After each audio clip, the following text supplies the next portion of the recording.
receive with a warm welcome our great audience. I'm Miguel Mendoza, and as always, it's a pleasure to be here with you in a brand new delivery of AntropoNews. Today, in collaboration with all already known presentators, Damian and Melissa, we're going to talk about the most exquisite news in our beloved discipline. So why don't you take a seat and something to drink to accompany us through what we have prepared for today's program. Getting started with today's look into the most underrated career in Polacas. What would you think if I told you that we're about to witness the most important archaeological recovery in the 21st century in our country? The 19th of May of this year, as the INA has anticipated, the United States are returning one of the most important Olmec monuments, which is better known as the Las Fauces de la Tierra.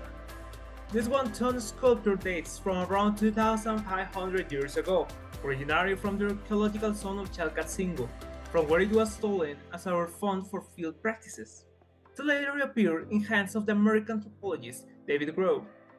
In words of the General Director of the INA, Diego Prieto, the repatriation of this piece constitutes the biggest recovery of Mexican archaeological heritage so far in this century.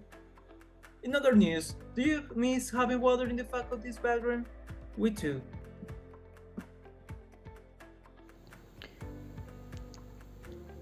New Museum of History and Anthropology of Sinaloa will begin exhibiting in 2024.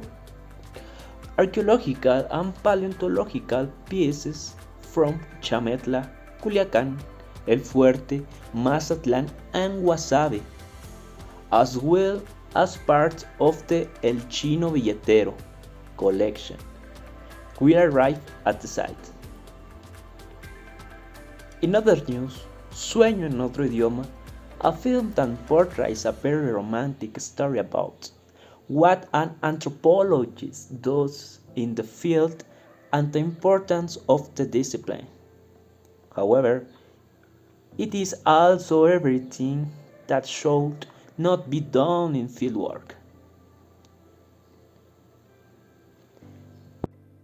A group of mischievous monkeys in a remote island have shown keen interest in anthropological research.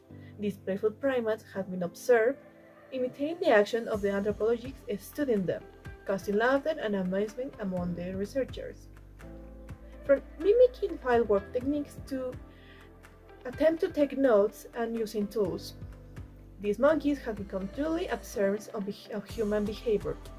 A makeshift laboratory has been set up where the monkeys can examine harmless objects, and the humans can learn more about these animals.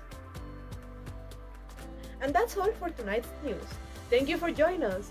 We will see you next time. Good night.